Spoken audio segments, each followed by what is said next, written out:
Hi ಎಲ್ರಿಗೂ ನಮಸ್ಕಾರ. Universe love ಚಾನಲ್ಗೆ ನಿಮ್ಮೆಲ್ರಿಗೂ ಸ್ವಾಗತ. ಕೊನೆಗೂ ಪ್ರೂವ್ ಆಗೋಯ್ತು ಇಲ್ಲಿ ಕಾವ್ಯ ಗೌಡರವರದೇ ತಪ್ಪು ಅಂತ. ನಮಗೇನೂ ಗೊತ್ತಿಲ್ಲ, ನಾವೇನೂ ಮಾಡಿಲ್ಲ, ಇಲ್ಲಿ ತಪ್ಪೆಲ್ಲ ನಮ್ಮ ಭಾವ ಹಾಗೂ ಭಾವನ ಹೆಂಡತಿದೆ ಅಂತ ಹೇಳುತ್ತಿದ್ದ ಕಾವ್ಯರವರು ಈಗ ನಿಜವಾಗಿಯೂ ಇವರದೇ ತಪ್ಪು ಅಂತ ಪ್ರೂವ್ ಮಾಡಿದ್ದಾರೆ ಪೊಲೀಸರವರು. ಇದೆಲ್ಲ ಹೇಗೆ ಪ್ರೂವ್ ಆಯಿತು ಅಂತ ಹೇಳ್ತೀರಾ? ಬನ್ನಿ ಹೇಳ್ತೀನಿ.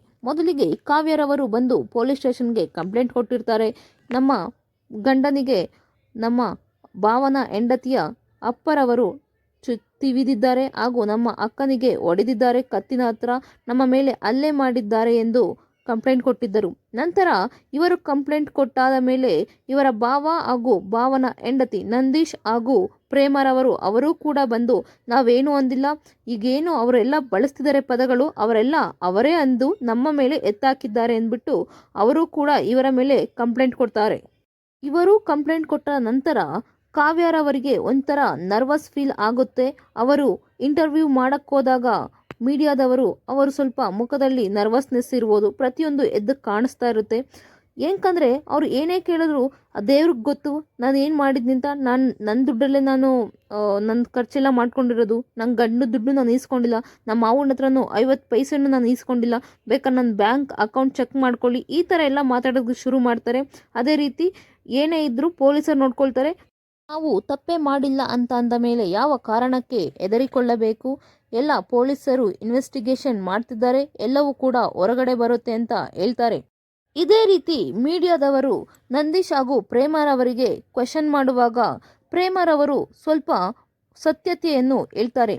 ಅದೇನೆಂದರೆ, ಇವಳು ಯಾವಾಗಲೂ ನಮ್ಮ ಮನೆ ನಾನು ಕಟ್ಸಿರೋದು, ನನ್ನ ಮನೆಯಿಂದ ಆಚೆ ಹೋಗಿ ಹೋಗಿ ಅಂತ ಯಾವಾಗಲೂ ಕಾವ್ಯ ನಮಗೆ ಧಮಕಿ ಹಾಕ್ತಿರ್ತಾಳೆ.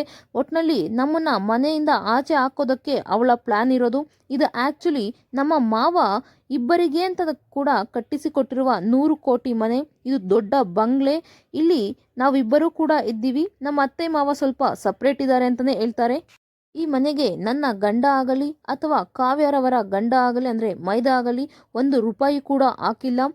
ಇಲ್ಲಿ ನಮ್ಮ ಮಾವನೇ ಸೈಟ್ ಖರೀದಿಸಿರೋದು, ನಮ್ಮ ಮಾವನೇ ಮನೆ ಕಟ್ಟಿಸಿರೋದು. ಇಲ್ಲಿ ಇಬ್ಬರಿಗೂ ಅರ್ಹತೆ ಇಲ್ಲ. ನಮ್ಮ ಮಾವನಿಂದಲೇ ನಾವು ಇಷ್ಟೆಲ್ಲ ಬೆಳೀತಿರೋದು, ನಮ್ಮ ಮಾವನಿಂದಲೇ ನಾವು ಈ ಮನೇಲಿರೋದು. ನಮಗೆ ಈ ಮನೆ ಮೇಲೆ ಯಾವುದೇ ರೀತಿ ಹಕ್ಕಿಲ್ಲ ಅಂತಲೇ ಹೇಳ್ತಾರೆ. ಅದು ಅಲ್ಲದೆ ಇನ್ನೊಂದು ಥರ ಕಂಪ್ಲೇಂಟ್ ಮಾಡ್ತಾರೆ. ಕಾವ್ಯ ನಾನು ಇಲ್ಲದ ಸಮಯದಲ್ಲಿ ಅಂದರೆ ನಾನು 1 ವಾರ ಮನೆಯಿಂದ ಆಚೆ ಹೋಗಿರ್ತೀನಿ, ನಮ್ಮ ಊರಿಗೆ ಹೋಗಿರ್ತೀನಿ. ಆವಾಗ ಅವರ ಅಕ್ಕನ ಜೊತೆ ನನ್ನ ಮನೆಗೆ ಬಂದು ಅವಳು ನನ್ನ ಕಬೋರ್ಡೆಲ್ಲ ಓಪನ್ ಮಾಡಿ ಅದರಲ್ಲಿ ನನ್ನ ಸ್ವಲ್ಪ ಪರ್ಸ್ನಲ್ ಥಿಂಗ್ಸ್ನೆಲ್ಲ ಎತ್ಕೊಂಡು ಹೋಗಿದ್ದಾಳೆ, ಅಂದರೆ ಕದ್ದಿದ್ದಾಳೆ ಅಂತ ಎಲ್ಲ ಕಂಪ್ಲೇಂಟ್ ಮಾಡಿದ್ದಾರೆ.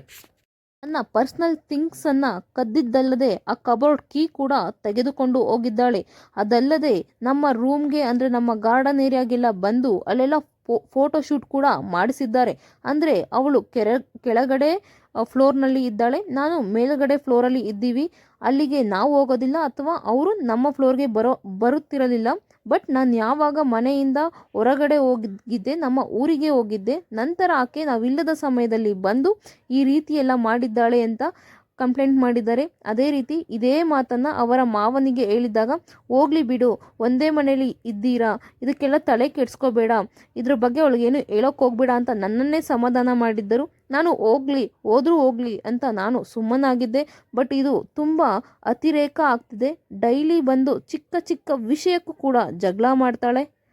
ಇವಳ ಆಸೆ ಒಂದೇ, ನಾನು ನನ್ನ ಗಂಡ ಮನೆ ಬಿಟ್ಟು ಹೋಗಬೇಕು, ಇವಳು ಮತ್ತು ಇವಳ ಗಂಡ ಇಬ್ಬರೇ ಈ ಮನೆಯನ್ನು ನಡೆಸಬೇಕು, ಇವರಿಬ್ಬರೇ ಈ ಮನೆಯಲ್ಲಿ ಇರಬೇಕೆಂಬುದು ಇವರ ಆಸೆಯಾಗಿದೆ ಅಂತ ಅವರು ಕೂಡ ಮೀಡಿಯಾದವರ ಹತ್ರ ಹೇಳಿದರು. ಅದೇ ರೀತಿ ಕಂಪ್ಲೇಂಟ್ ಕೂಡ ಕೊಟ್ಟಿದ್ದರು.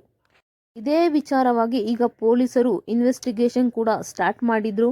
ಈಗ ಇಲ್ಲಿ ಪ್ರೂವ್ ಆಗ್ತಿರೋದು ಏನಂತ ಅಂದರೆ, ಇಲ್ಲಿ ಕಾವ್ಯರವರ ಪರವಾಗಿ ಒಂದು ಸಾಕ್ಷಿ ಕೂಡ ಸಿಗುತ್ತಿಲ್ಲವಂತೆ. ಯಾವುದೇ CC ಕ್ಯಾಮ್ರಾ ಚೆಕ್ ಮಾಡಿದರೂ ಇವರೇ ಮಾತಾಡಿರುವುದು, ಇವರೇ ಕೆಟ್ಟದಾಗಿ ಮಾತನಾಡಿದ್ದಾರಂತೆ ಅಥವಾ ಪ್ರತಿಯೊಂದು ಅಲ್ಲೇ ಕೂಡ ಇವರೇ ಮಾಡಿದ್ದಾರಂತೆ. ಆ ಕಡೆಯಿಂದ ಯಾವುದೇ ರೀತಿಯ ತಪ್ಪು ಆಗಿಲ್ಲ ಅಂತ ಹೇಳ್ತಿದ್ದಾರೆ. ಇವರೇ ಟ್ರಿಗರ್ ಮಾಡಿದ್ದಾರಂತೆ. ಇವರ ಫ್ಯಾಮಿಲಿ ಅಂದರೆ ಭವ್ಯಗೌಡ, ಕಾವ್ಯಗೌಡ ಅಥವಾ ಅವ್ರ ಗಂಡ ಪ್ರತಿಯೊಬ್ಬರು ಕೂಡ ಅವರ ಮೇಲೆ ಫಸ್ಟು ಹಲ್ಲೆ ಮಾಡಿದ್ದಕ್ಕಾಗಿ ಅವರು ಆ ರೀತಿ ನಡೆದುಕೊಂಡಿದ್ದಾರೆ ಅನ್ನೋ ರೀತಿಯೇ CC ಕ್ಯಾಮ್ರಾದಲ್ಲಿ ತೋರಿಸ್ತಿದ್ದಾರಂತೆ. ಸೊ ಹೀಗಾಗಿ ಕಾವ್ಯರವರ ಪರವಾಗಿ ಅಲ್ಲಿ ಯಾವುದೇ ಸಾಕ್ಷಿಯೂ ಇಲ್ಲ.